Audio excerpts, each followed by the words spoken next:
I'm with Jason Villa of Kala Instruments and Kala Brand Ukulele here in Petaluma, California. And Jason, thanks a million for the tour today. We've had some great conversations about everything from you even building instruments to how you do the prototypes to the new Banjo Ukulele. And that's actually one of the exciting things that we talked about is Kala's decision to bring the Banjo Ukulele in-house here in Petaluma and have a USA made instrument. And we've got a lot of questions from people from Ukulele Underground as well, but let's talk about this instrument. And I was actually pretty amazed at the sound. I'm not a huge fan of banjo sounds, but this one sounds really good. And I'd like to hear kind of the history behind bringing it here to Petaluma and what kind of the roadmap is for the Banjo Ukulele. Yeah, definitely. So our plan with the Banjo Ukulele started a few years ago. We were doing an import model made in China, and we really liked the sound of that banjo, but we wanted to kind of expand upon what we were already doing with the solid body U-bass, where we were bringing in components that were manufactured and setting them up and finishing and doing all the fine work. And we felt that was the natural progression from those basses to the banjo ukes, where obviously we're not manufacturing hardware and shells and those kinds of things, but we knew how to set them up and make them sound really great. So we contacted a neck manufacturer, and then we actually did some prototyping with Michael Da Silva in Berkeley. He really helped us out a lot with this project, and what we were trying to do was expand upon the skills that our team had already learned through building U-basses and teach them how to build ukuleles. Because ultimately what we're wanting to do is make acoustic ukuleles, great sounding, great playing instruments. So it was all kind of part of the progress to get our team building, and we love banjo ukuleles. It's kind of a niche item. They sound great, they look cool, and Kala's always kind of been known for doing different things, kind of niche stuff. I mean, the U-bass is a perfect example of that. I mean, even when Mike started the company, it was not very common for ukulele companies at high quality at affordable prices, so we wanted to do a banjo uke and then do a U.S.A. line where it was high quality, great sounding, good price. I think they sound amazing, and the finish looks good, great feeling, great playing neck, peghead tuners. I think people will just be really pleased with them. Now, will there be various wood options for those people can pick, or is Kala stuck to pretty much one type of wood they're going to use for the banjo uke? Yeah, at this point there's a koa model and there's a maple shell model. So you get the koa shell, and then the koa shell, this is kind of a mismatched piece. This is a prototype, and this one has peghead tuners. However, the maple shell model that's currently in production has Grover geared tuners, and the koa model has the pegheads. Planetary tuners. Right. So those are the two options at this point. Maybe more in the future. And right now, these are made 100% here in Petaluma, California? Yeah, they're made in Petaluma. We have a company out in the Midwest making our shells, and they actually bought all the old tooling from the vintage Slingerland factory, the old Slingerland factory. So he's making our shells, Bernie, and they're a great company. I mean, they build high quality shells that have a lot of resonant qualities. They sound amazing. But yeah, all in Petaluma, every component, except for maybe the Grover tuners. Maybe those are made overseas, but everything else is made in the USA. The hardware actually is made in Canada. Rickard Banjos, they make really great hardware for banjos. They make them for all the high-end makers. We purchase those directly from them, and they're just amazing parts. Great. Yeah. And what kind of strings are you guys going to be using on this model as it comes out? These are our own brand of fluorocarbon strings that we're working on. They're gauged specifically for the banjo uke. They can also be used on the standard acoustic uke too as well. But I mean, they just sound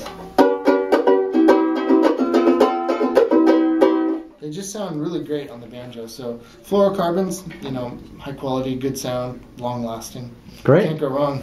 That's awesome. I think that's really exciting that you're doing this here in Petaluma, and it'll be real interesting to see and follow the story how this goes with the banjo, and check you out again at NAMM next year and take a look at the new booth. But great. So thanks for the information on the banjo. One of the things that I did is I posted on Ukulele Underground, which is probably the largest forum for ukulele players.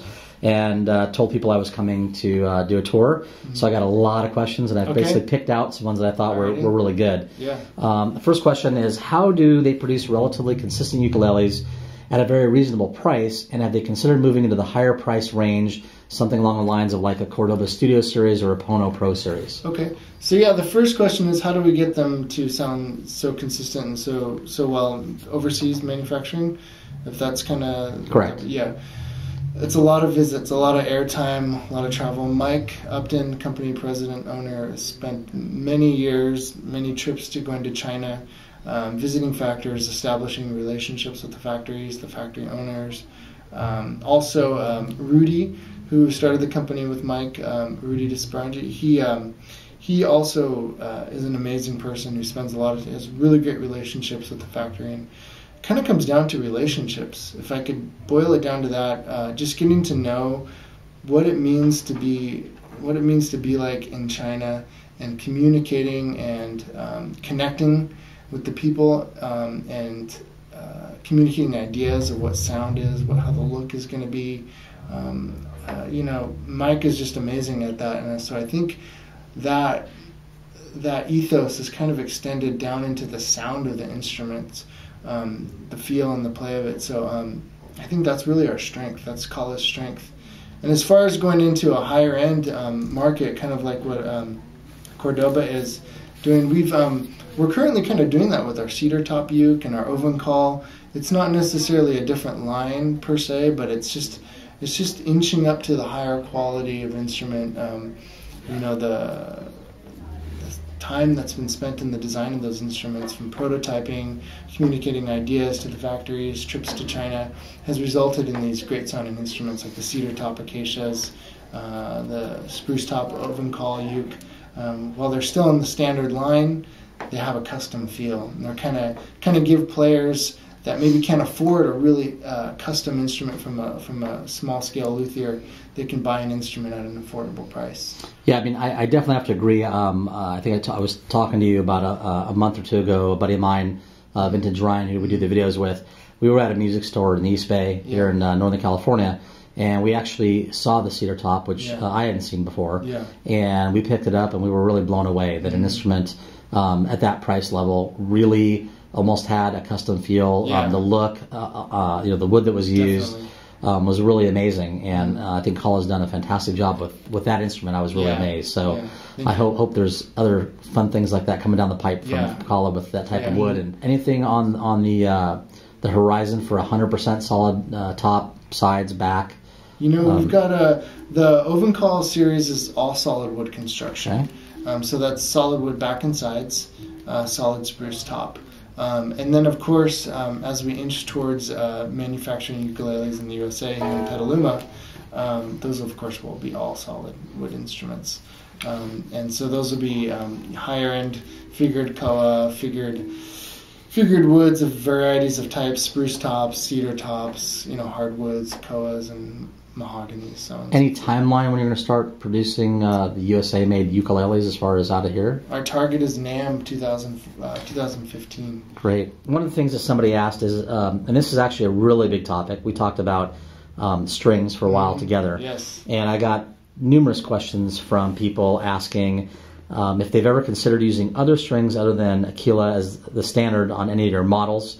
And they said some of the stuff is fine with Aquilas, but others can get a big improvement with other brands. Why don't they try some options on each prototype for some new models? And I thought that was, a good question, because we do see that as kind of the production strings that are out there. But a lot of people take those off and go to other strings. There's nothing, obviously Aquilas are great on a lot of instruments. Of course. And but obviously, there's a decision to use them on everything and not change them with different strings. So what's the decision behind that, and are you looking at possibly using other strings on other instruments? Yeah, that's a good question. We do on our laminate koa series instrument, and those have Diodario titaniums, which I believe are a fluorocarbon base, and those have a really great bright, punchy sound. So we've experimented with those. We also have used GHS as well. We will swap out the wound C on the concerts and some of the tenors with the GHS. Because we just like the sound of that, somebody will request it, a store will have us, hey, you know, while you're putting in the MySci system or the LR Bags 5.0, we also put in a wound GHS string, and we'll swap that out.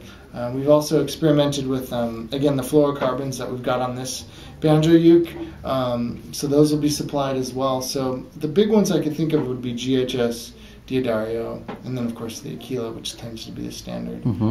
But you know, I really appreciate the idea of changing strings on an instrument, because especially on a ukulele or a nylon stringed instrument, classical guitar or ukulele, it really, the sound is immediate, much more than on an acoustic guitar or electric guitar, where you know, you got steel strings. Of course, phosphor bronze versus you know, 80-20 or something. Coated versus uncoated. That'll be different. Right. But when you start getting, you know, it's like splitting hairs. But I found with the different brands and materials on ukuleles, wow, the difference is shocking. And that was actually one of the questions: does everyone in the office play the uke? Do they get to jam out in meetings? And you know, what's the dress code like? So, what do you guys do? Do you guys ever have a jam here? Have a Capilla where you guys are sitting around and playing, or? Yeah, you know, that's a good question.